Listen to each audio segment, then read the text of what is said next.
Sebuah kehancuran besar tidak pernah datang dengan suara ledakan terlebih dahulu. Ia datang sebagai kabar yang diabaikan, juga sebagai peringatan yang dianggap berlebihan. Dan di film ini, kehancuran itu bermula ketika sebuah wabah virus misterius tiba-tiba muncul. Virus ini bukan sekadar mematikan, ia menghapus kesadaran, menghilangkan kemanusiaan dan mengubah manusia menjadi makhluk buas tanpa kendali yang disebut zombie.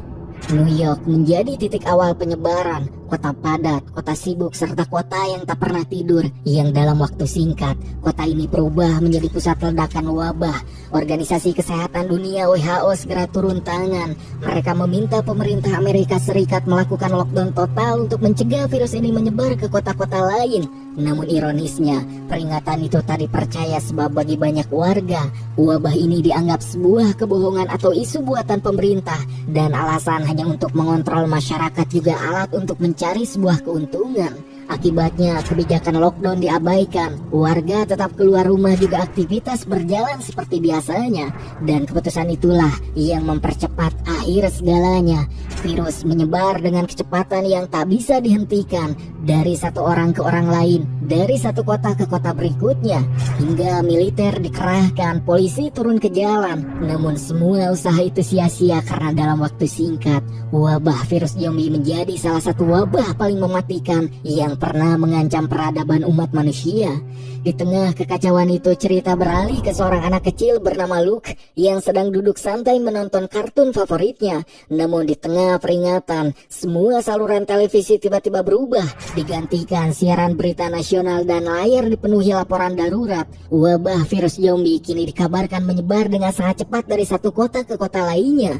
Tak lama kemudian, Luke dan kakak perempuannya Abigail, kita sebut saja Abi, dipanggil oleh sang ibu.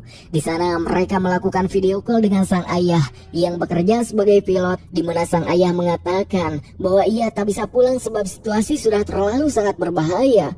Hingga tak lama, keadaan di luar yang awalnya tenang kini mendadak kacau. Tanpa berpikir panjang, sang ibu mengajak Abi dan Luke segera masuk ke dalam mobil. Namun di saat itulah sesuatu muncul tanpa mereka sadari. Salah satu zombie tiba-tiba datang dan langsung menyerang, yang membuat si ibu dan juga Luke menjadi korban. Saat itu Abi yang masih kecil dan ketakutan tak mampu berbuat apapun. Ia hanya bisa bersembunyi di bawah kolong mobil, hingga gigitan itu perlahan mengubah sang ibu. Dan kini sang ibu yang telah berubah justru hendak menyerang Abi. Dan ketika semuanya hampir berakhir, seorang pria bernama Cassius datang. Ia menembak zombie itu dan langsung menyelamatkan Abi.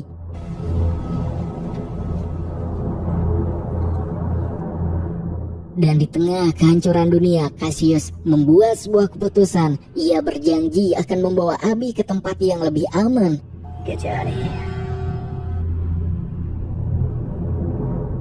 Singkatnya, 10 tahun telah berlalu sejak dunia runtuh. Wabah virus zombie tidak pernah berhenti. Ia menyebar ke seluruh penjuru dunia, menghancurkan lebih dari 90% peradaban umat manusia. Kota-kota pun yang dahulu dipenuhi cahaya, suara, dan kehidupan, kini berubah menjadi kota mati. Mereka yang berhasil bertahan hidup tak lagi percaya pada kota, tak lagi percaya pada tembok, dan tak percaya kepada sistem. Mereka memilih menjauh pergi ke tempat-tempat terpencil, jauh dari peradaban. Dan di antara mereka ada Abi dan Cassius.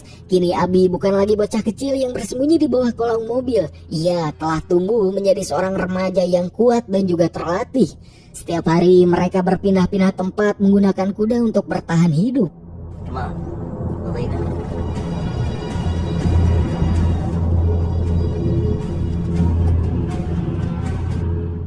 Cassius pun mengajarkan Abi berburu hewan liar karena di dunia yang telah hancur ini, berburu adalah satu-satunya cara untuk mendapatkan makanan.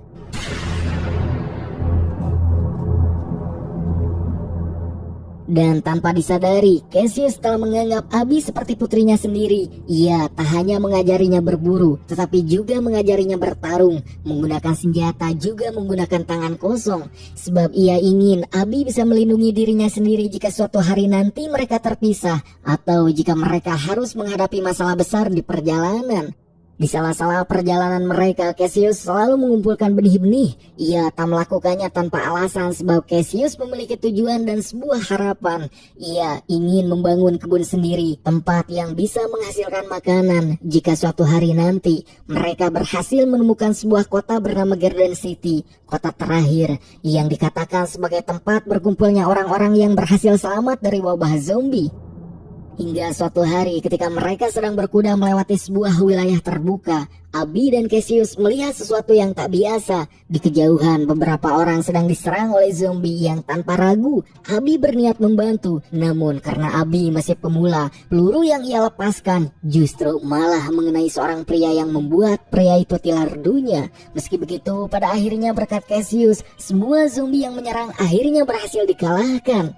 Dimana setelah keadaan cukup aman, Abby dan Cassius mencoba mengambil barang-barang penting milik orang-orang tersebut seperti persediaan dan apapun yang masih bisa digunakan untuk bertahan hidup. Namun ketika mereka hendak pergi, beberapa orang tiba-tiba muncul yang langsung menodongkan senjata ke arah Cassius dan juga Abby. Ternyata mereka adalah teman-teman dari pria yang terpateni tadi, dan di mata mereka Abby dan Cassius adalah pematen. Situasi pun berubah tegang, dan ketika orang-orang itu mengetahui bahwa Abby dan juga Cassius telah mengambil barang milik teman mereka, keadaan semakin memburuk. Cassius dan Abby pun tak punya pilihan lain. Jika mereka tak melawan, maka mereka yang akan tilar dunia. Namun sebelum baku tembak benar-benar terjadi, seorang wanita hamil bernama Megan maju ke depan. Ia menghentikan semuanya dan dengan suara tegas, Megan meminta semua orang untuk menurunkan senjata. Ia kemudian mengajak Abby dan Cassius bergabung dengan kelompok mereka sebab kelompok Megan sedang kekurangan orang, dan di dunia seperti ini setiap orang sangatlah berarti.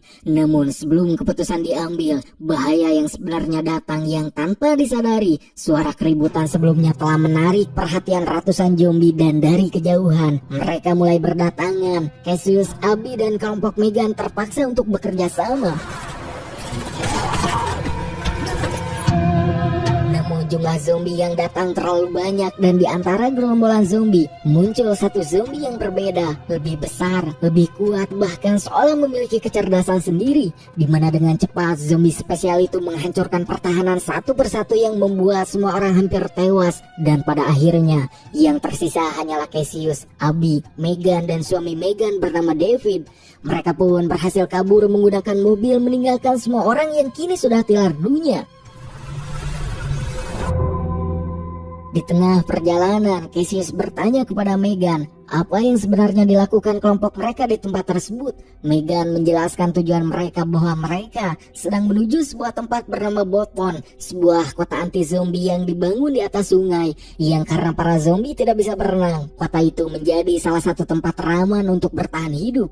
Megan juga mengatakan bahwa mereka sedang mencari seorang dokter, seseorang yang bisa membantunya melahirkan, dan menurut informasi yang mereka miliki, lokasi Boton seharusnya sudah tak jauh lagi. Namun harapan itu tak bertahan lama sebab mobil yang mereka tumpangi tiba-tiba mogok dan mesinnya rusak parah. Dimana setelah Cassius memeriksanya, ia menyadari penyebabnya. Mesin itu rusak akibat tembakan sebelumnya. Dengan terpaksa mereka pun harus melanjutkan perjalanan dengan berjalan kaki. Dalam perjalanan mereka melewati sebuah kota yang kini telah berubah menjadi kota mati. Mereka pun tak tahu apakah ada zombie yang berkeliaran, dan kini setiap langkah harus lebih berhati-hati.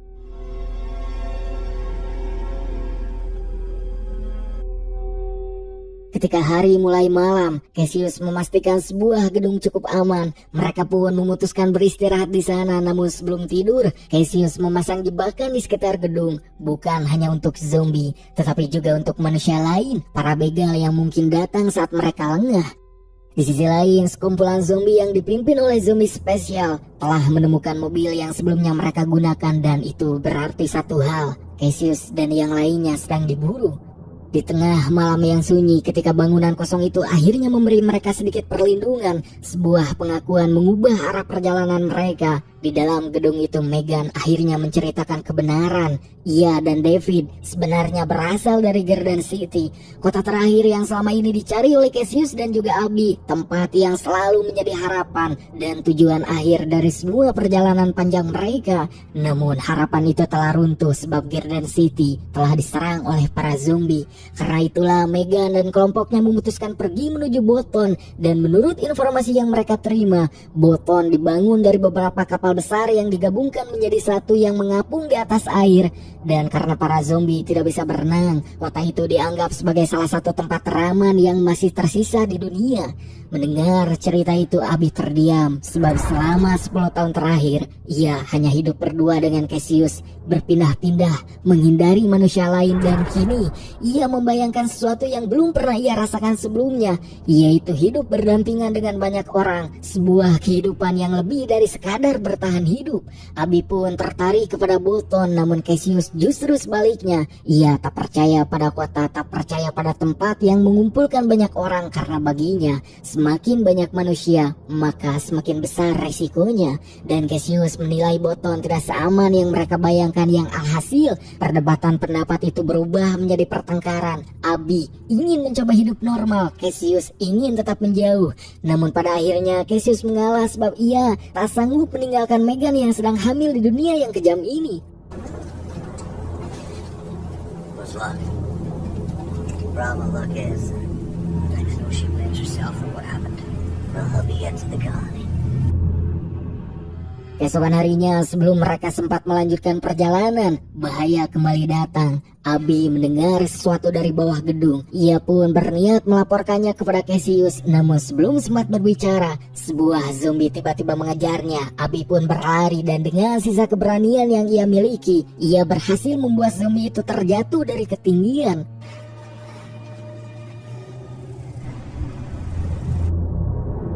Cassius segera mengajak semua orang melanjutkan perjalanan, dan benar saja, jebakan yang ia pasang semalam sebelumnya berhasil menahan para zombie yang mencoba mendekat. Setelah berjalan cukup jauh, Abby tiba-tiba teringat sesuatu. Di dekat wilayah itu ada sebuah pangkalan udara kecil, tempat yang digunakan untuk menerbangkan pesawat-pesawat pribadi. Abby tahu tempat itu karena ayah kandungnya adalah seorang pilot. Abby menyampaikan idenya, jika mereka bisa menemukan pesawat yang masih bisa digunakan, perjalanan menuju Boton akan jauh lebih cepat, dan yang terpenting, mereka tak perlu menghadapi zombie di darat. Setelah mempertimbangkan situasi, semua orang akhirnya setuju. Mereka mengubah arah perjalanan menuju pangkalan udara itu. Di tengah perjalanan, mereka menemukan 2 mayat. Tubuh mereka penuh bekas luka tembakan, yang menandakan itu bukan serangan zombie, melainkan itu adalah ulah manusia. Penemuan itu pun menjadi peringatan bahwa di dunia ini, manusia bisa sama berbahayanya, bahkan lebih berbahaya daripada zombie. Yang tanpa mereka sadari, sebuah keluarga sedang mengamati mereka dari kejauhan, bersembunyi di balik bangunan. Dan ketika Cassius memeriksa bagasi mobil, ia menemukan sesuatu yang sangat berguna, yaitu sebuah kursi roda. Kursi itu bisa digunakan oleh Megan yang sudah tak sanggup lagi berjalan jauh. Dan dengan bantuan kursi roda, pergerakan mereka menjadi lebih cepat, dan resiko Megan kelelahan bisa dikurangi. Akhirnya mereka tiba di pangkalan udara terbengkalai. Abby mencoba membuka salah satu hanggar, dan keberuntungan berpihak kepada mereka. Di dalam hanggar itu terdapat sebuah pesawat dengan kondisi yang terlihat masih bagus. Namun karena pesawat itu sudah lebih dari 10 tahun tidak digunakan, David segera melakukan pengecekan. Sementara itu Cassius mengajak Abby mencari bahan bakar di sekitar pangkalan udara.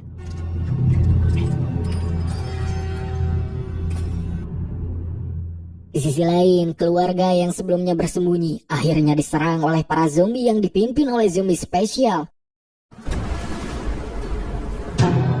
Yang tak lama kemudian, Abby dan Cassius melihat sendiri ratusan zombie bergerak menuju ke arah mereka. Tanpa ragu, Cassius menyuruh semua orang masuk ke dalam pesawat, sementara dirinya menembaki zombie yang terus mendekat. Yang dengan sangat susah payah, akhirnya David berhasil menyalakan mesin pesawat. Yang tanpa menunggu lebih lama, mereka langsung pergi meninggalkan para zombie. Akan tetapi salah satu zombie berhasil melompat ke arah pesawat, namun Cassius berhasil mengalahkannya, dan tepat sebelum para zombie menangkap mereka, pesawat itu pun berhasil terbang.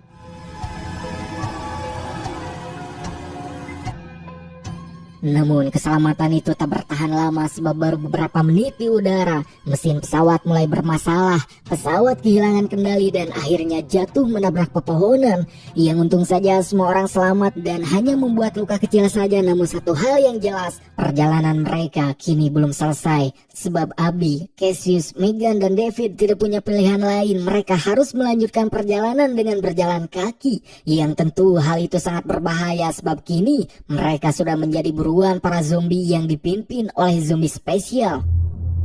Singkatnya, setelah mereka berjalan beberapa saat, mereka menemukan sebuah stasiun kereta api yang sudah lama terbengkalai, tempat yang cukup aman untuk sementara waktu. Mereka pun memutuskan beristirahat di sana yang karena perjalanan menuju sungai masih membutuhkan waktu 2 hari berjalan kaki. David menyuruh Megan beristirahat di salah satu gerbong. Ia tahu kondisi istrinya sudah terlalu lelah, namun di balik ketenangan itu David menyimpan ketakutan besar. Tanpa sepengetahuan siapapun, kaki David sebenarnya sempat tergigit zombie. Luka itu ia sembunyikan karena ia takut berubah, takut kehilangan kendali, dan yang paling ia takuti, ia takut menyerang istrinya sendiri. Di sisi lain stasiun, Cassius mendengar suara aneh dari luar ruangan. Ia pun segera mengeceknya dan di sana ia mendapati Megan sedang berusaha mencari makan. Megan pun mengaku sangat lapar salatri dan kehamilannya membuatnya membutuhkan lebih banyak tenaga. Tanpa banyak bicara, Cassius pun membantu membuka kaleng makanan. Di momen sederhana itulah percakapan terjadi. Megan bertanya tentang masa lalu Cassius dan untuk pertama kalinya Cassius membuka lukanya sendiri. Ia menceritakan bahwa dulu istrinya juga sedang hamil besar sama seperti Megan sekarang. Namun saat wabah virus zombie mulai menyerang kota mereka, Cassius gagal menyelamatkan sang istri. Ia terlambat dan kehilangan segalanya. Dan tak lama setelah itu Cassius secara tak sengaja menemukan Abby yang hampir diserang oleh ibunya sendiri yang sudah berubah menjadi zombie. Dan karena mereka berdua sama-sama sendirian, sama-sama kehilangan keluarga, sejak saat itulah Cassius mengajak Abby untuk hidup bersamanya. Juga sejak saat itulah Abby menjadi alasan Cassius untuk terus bertahan.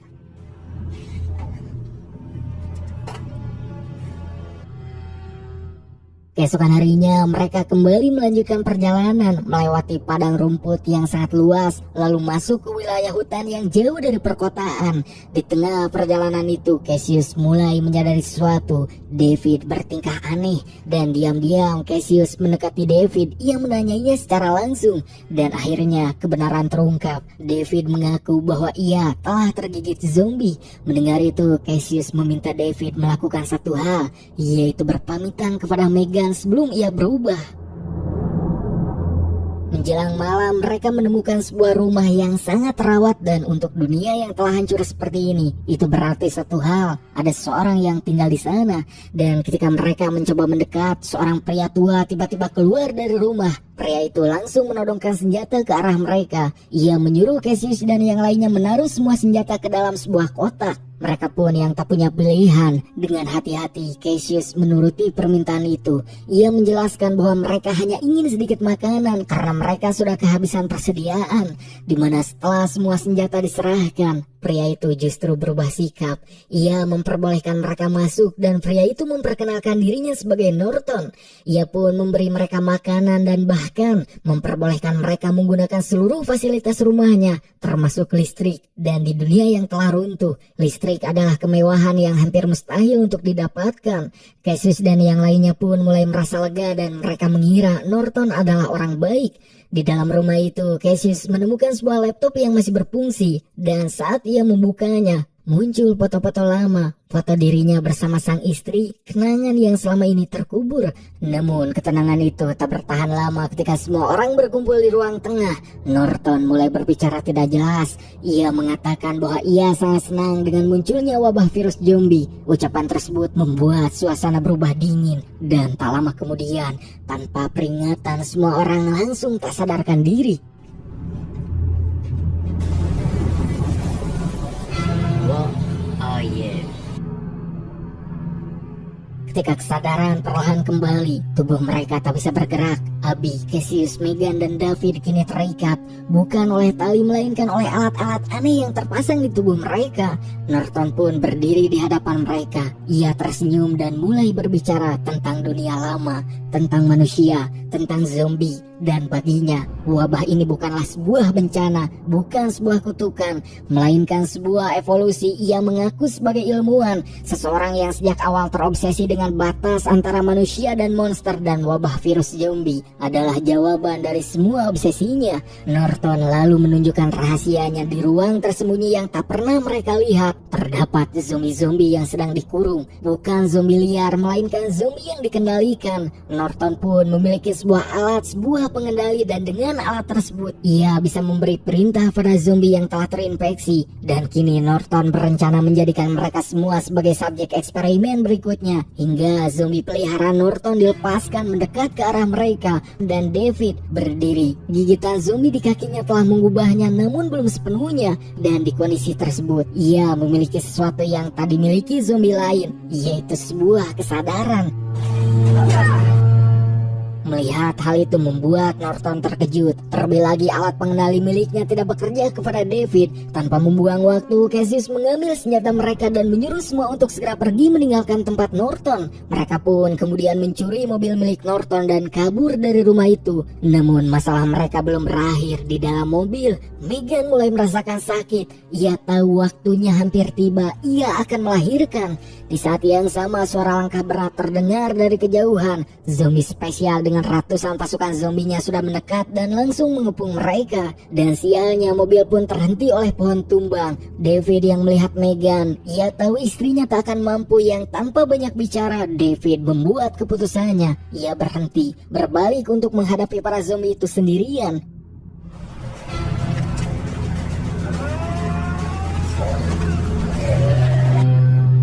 Namun zombie spesial nyatanya terlalu kuat bagi David, dan di balik teriakan zombie, David akhirnya menghilang. Abby, Cassius, dan Megan segera berlari, dan di tengah keputusasaan itu bantuan akhirnya datang. Beberapa penjaga Bolton muncul. Mereka pun menembak zombie-zombie yang mendekat, membuka jalan, dan akhirnya mereka tiba di Bolton. Megan pun segera dibawa ke dalam. Seorang dokter bernama Josie langsung menangani persalinan. Sementara itu Cassius dan Abby diperiksa, dipastikan mereka tidak terinfeksi. Welcome to the King's Harbor. Hingga beberapa jam kemudian, bayi Megan pun terlahir sehat dengan suara tangisannya. Namun Megan tidak seberuntung itu, tubuhnya terlalu lemah. Ia tahu waktunya habis, dan di hadapan Cassius, Megan menitipkan bayinya. Ia meminta satu hal, yaitu untuk merawat bayinya seperti Cassius merawat Abby. Megan pun kemudian menyerahkan sebuah kalung berisi foto dirinya dan David, dan setelah itu ia menghembuskan nafas terakhirnya. Melihat hal itu, Cassius hanya terdiam. Ia tak ingin mengulang masa lalunya, namun ia juga tak sanggup meninggalkan bayi tersebut. Di mana Dr. Josie kemudian menawarkan bantuan, sebab ia juga seorang ibu yang kehilangan keluarganya. Di sisi lain, Norton si ilmuwan gila terlihat berjalan di hutan yang tak lama. Ia menemukan tubuh David, dan dari situlah Norton tahu bahwa Cassius dan yang lainnya masih hidup, dan dendamnya belumlah selesai. Kita kemudian diperlihatkan Bolton yang berdiri di atas air, di mana air sungai menjadi benteng alami sebab zombie tak bisa berenang. Dan selama ini itulah yang menjadi Bolton tetap berdiri. Di pusat Bolton, mereka bertemu dengan pemimpinnya, seorang pria bernama George. George menyambut mereka dengan tangan terbuka. Ia pun sudah lama tak bertemu dengan orang luar yang berhasil bertahan sejauh ini. Ia pun memberi izin kepada Cassius dan Abby untuk tinggal di Bolton. Namun meski diterima, Cassius langsung berbicara kepada Abby. Ia ingin pergi sebab Bolton baginya terlalu berbahaya. Jika satu zombie berhasil masuk, maka semuanya akan berakhir. Namun Abby menolak karena ia tak ingin kembali hidup sendirian, tak ingin terus berpindah-pindah, juga tak ingin hanya bertahan hidup. Sebab Abby ingin benar-benar hidup seperti yang lain. Mendengar hal itu, Cassius pun terdiam sebab kini ia melihat Abby bukan lagi sebagai anak kecil, tetapi sebagai remaja yang mulai menentukan jalannya sendiri. Sementara itu di tempat lain, Norton akhirnya menemukan jalan yang bisa digunakan untuk menyusup ke Bolton. Hingga tanpa diduga, zombie spesial kemudian mencoba menyerang Norton. Akan tetapi dengan alat pengendali miliknya, zombie spesial itu tak bisa melakukan apapun kepada Norton. Dan kini zombie spesial bersama ratusan zombie lainnya telah dikendalikan oleh Norton.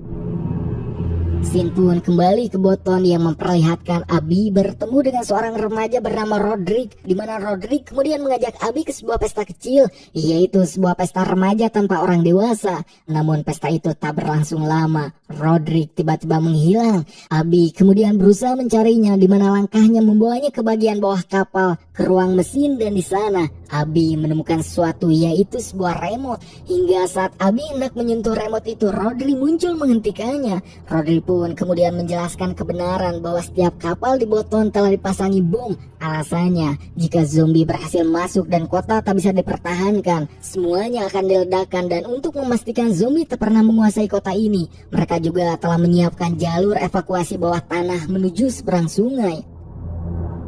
Hingga saat pagi datang, ketenangan yang biasa terjadi di Boton tanpa peringatan, serangan tiba-tiba datang. Zombie-zombie yang dipimpin Norton berhasil masuk ke Boton, yang karena serangan tersebut tak diprediksi, seketika beberapa penyintas menjadi korban dengan sangat cepat.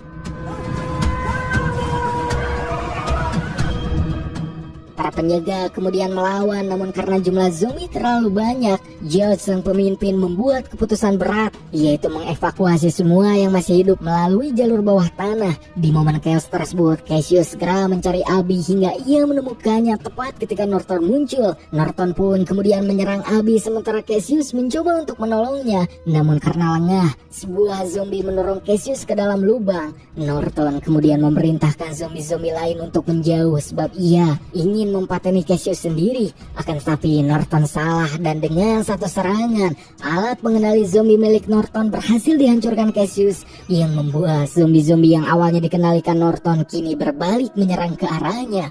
Di sisi lain, Abby dan Cassius kembali bertemu, namun bahaya belumlah usai sebab zombie spesial muncul, di mana di momen ini Abby mengenali si zombie spesial yang ternyata adalah ayah kandungnya sendiri. Hal itu terlihat dari gelang yang dipakai si zombie spesial, yang mana hal itu kemungkinan alasan zombie itu terus mengejar mereka bukan untuk mempateni, tetapi seolah ingin mendekati Abby. Namun karena Cassius menyadari jika tempat ini akan segera hancur, dirinya pun buru-buru membawa Abby pergi. Sementara itu di seberang sungai, evakuasi hampir selesai. Roderick kemudian bersiap untuk meledakkan Boton, dan ketika melihat Cassius dan Abby yang merupakan orang terakhir, Roderick tanpa ragu menekan remote control di tangannya dan